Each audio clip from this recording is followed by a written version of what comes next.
Everyone, this is Tim here from Your Six Studios. Today in this video, I'm going to show you how to precondition your battery before you charge in your Tesla. You can do this at non-Tesla chargers too.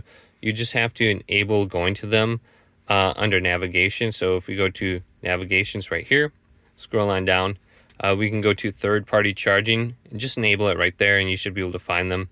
Then we go to navigation and just tap your screen, go to the charger option, and then when you go to a charger now, it's automatically going to precondition your battery. So there should be an option on the top right there saying preconditioning.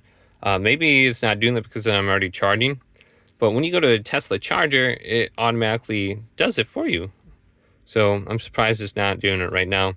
So you can look at these different options. Maybe I'll try this one more time to see if it does it or shows it up on the screen.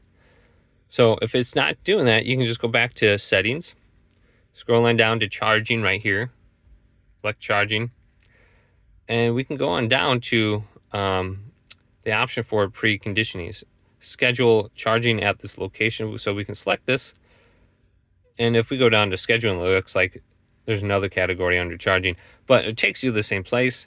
We have precondition, automatically adjust your cabin temperature and warm your battery at a set time.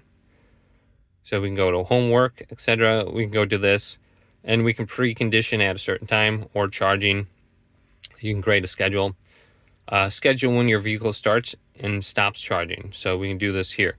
But this will precondition your car. So warm it up, get the battery ready to go if you're going to be charging, etc.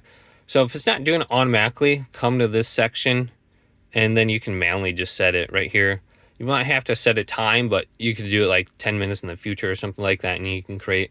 And you might want to just turn this off so it doesn't do it next week when your vehicle is just in your garage or something. But hopefully this video did indeed help you out.